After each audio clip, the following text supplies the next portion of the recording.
Elle porte un gilet jaune, un clin d'œil au mouvement de protestation français. Car ce matin-là, sur le marché de Lausanne, Franziska a un objectif, mobiliser les passants contre la réforme fiscale récemment adoptée par le Parlement suisse. Bonjour, c'est le référendum contre les cadeaux fiscaux. Bonjour, c'est le référendum contre les cadeaux fiscaux pour les grandes entreprises. C'est la réforme fiscale du Parlement. Étudiante, la jeune femme milite aussi pour un parti d'extrême gauche qui souhaite faire abroger cette loi. Pour cela, un moyen, utiliser le recours au référendum inscrit dans la Constitution suisse. Les citoyens doivent alors récolter 50 000 signatures en 100 jours pour déclencher le processus. Pour nous, ça veut dire que soit il y a des coupes dans le service public, dans tout ce qui est santé, éducation, culture, tout ça, soit le taux d'imposition sur les contribuables va augmenter.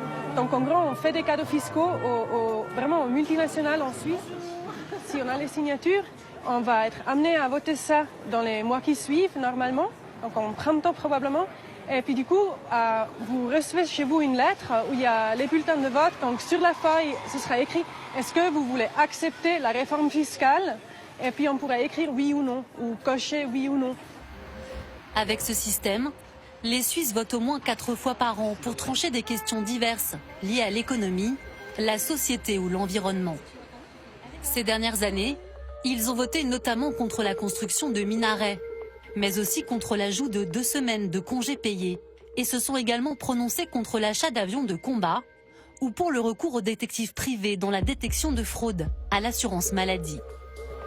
Une consultation fréquente, plébiscitée par la population, satisfaite de se voir associée d'aussi près au processus de décision. Je pense qu'en grande majorité, c'est un atout, parce qu'on se sent participer aux décisions qui nous concernent tous, et puis du coup on n'a pas besoin de faire la grève, ce qui est quand même pas mal. Je pense que ça embête un petit peu moins les gens. Elle a déjà été acceptée. Un débat qui peut également avoir des limites. Selon certains citoyens, toutes les idées ne sont pas bonnes à prendre. Par exemple, l'interdiction des minarets en Suisse, ça a fait rire toute l'Europe, voire plus. Faut garder mesure, je dirais. On ne peut pas non plus remettre tout en question, surtout sur des sujets qui sont contre la morale ou contre... il y a de la xénophobie qui peut s'exprimer. Il y a plein de choses qui me déplaisent, qui ne devraient pas pouvoir faire l'objet d'une initiative. Ces initiatives de référendum populaire existent depuis le milieu du 19e siècle en Suisse. Un modèle de démocratie inspiré de la Révolution française.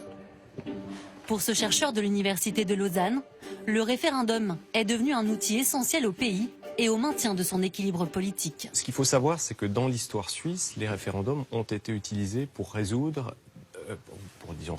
à un niveau de conflictualité très élevé.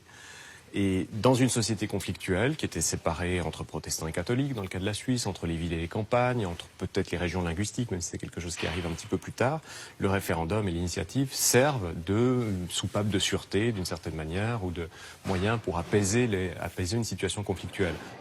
Le référendum, les élus ont bien compris qu'il fallait faire avec. Avant de s'installer à la mairie de Lausanne en 2016, Grégoire Junot a été pendant 20 ans conseiller municipal et communal. Et pour lui, c'est un outil dont les politiques ne devraient pas avoir peur. On peut perdre des référendums et être réélu juste après. Et c'est d'ailleurs parfois décevant aussi pour celles et ceux qui gagnent des campagnes référendaires en se disant on va, dans le prolongement de la campagne référendaire et de cette victoire, progresser aux élections. Ce n'est pas toujours le cas, ou c'est parfois le cas seulement à la marge, parce qu'en fait le système politique suisse est très stable et que le référendum ou l'initiative est plutôt perçu comme un moyen pour le peuple de corriger les décisions de l'exécutif ou de la majorité, de donner des impulsions, que comme un moyen de sanction à l'égard du pouvoir. En moyenne, la participation au référendum en Suisse se situe autour de 45%, mais peut grimper à près de 80% sur les sujets les plus importants, comme en 1992, lors du vote sur l'adhésion de la Suisse à l'espace économique.